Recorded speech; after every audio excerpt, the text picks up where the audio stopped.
Message aux dirigeants des pays, des scientifiques, des croyants, des athées, à tous, il faut que l'on suive tous une chose unique et vraie. Sur le dessin de dessus, il y a de représenter les heures définies pour symboliser une journée, du moins 180 degrés ouest, où il est 0 heure, au 0 degré il est 12 heures, et au plus 180 degrés il est 24 heures. Et tout ça en même temps. Ce mode de calcul comporte que des irrationalités. La première et de loin la plus importante, c'est que les voyages dans le temps n'existent pas, mais en suivant ce temps il y a des voyages dans le temps entre chaque fuseau horaire, et au 180 degrés il y a une distorsion, ou plutôt une accumulation de tous ces sauts dans le temps, de 24 heures de plus ou de moins selon que l'on va à l'est ou à l'ouest du 180 degrés. La deuxième irrationalité est le sens de calcul du temps, qui se compte d'ouest en est sur le dessin de dessus alors que le soleil va d'est en ouest.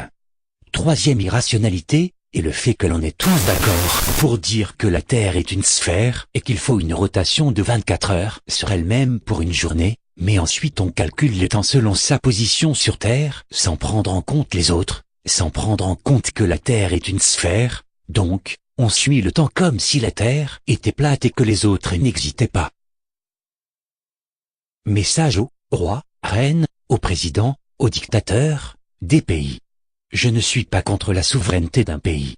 Mais la souveraineté des pays ne doit pas être irrationnelle, ne doit pas être contre l'intérêt des peuples. Je vous dis, dirigeants des pays, la Terre est une sphère, une rotation complète d'une sphère, un début et une fin, l'intérêt d'avoir midi à 12 heures et un héritage d'un temps révolu, d'un temps que l'on pensait être seul sur Terre, un temps que l'on pensait être au centre de l'univers, un temps que l'on pensait que la Terre était plate. Ce temps est irrationnel, ne respecte personne, ne respecte pas la logique, c'est un temps égocentrique. Mais votre intérêt d'avoir le soleil au milieu de votre jour tous à 12 heures, engendre des trous de verre, des distorsions dans le temps, ce qui ne respecte pas les lois de la physique. Donc voici comment allier le respect des lois de la physique, avec le respect des autres pays, et de cette façon chaque pays a un moment unique dans cette journée, chaque personne est respectée dans cette journée, ce temps respecte tous les pays et tous les pays respectent le temps de leur peuple.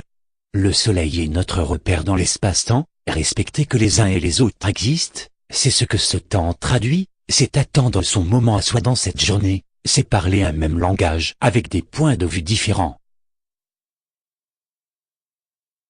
Pour le fonctionnement des différentes bourses des pays du monde, je vais prendre l'exemple de 8h2, l'ouverture à la fermeture du 0 degré de cette journée unique et unie. Cette bourse ouvre à 20h et ferme le lendemain à 4h. Ce qui donne une tendance de hier à aujourd'hui. Les autres pays ouvriront, selon leur position, dans cette journée et participeront à améliorer cette journée, et à la fin de cette journée, on aura la nouvelle tendance mondiale.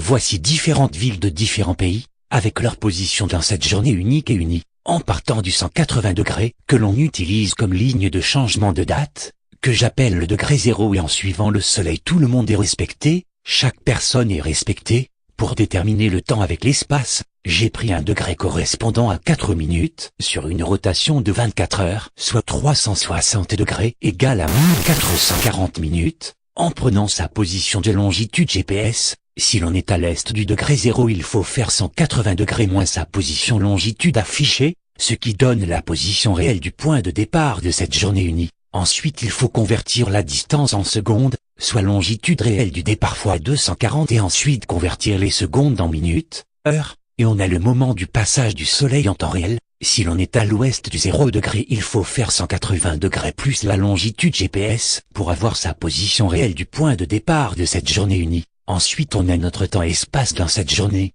et en même temps tout le reste du monde suit votre temps, et ensuite c'est au suivant d'être suivi par tout le monde, jusqu'à ce que ce soit leur tour que le monde suivra. Lorsque l'on regarde le ciel, il n'y aura pas une personne qui dira il est telle heure, et 23 autres qui diront non il est mon heure, c'est seulement des points de vue différents du même moment. J'ai hâte de pouvoir regarder le même ciel avec le reste du monde, le même ciel avec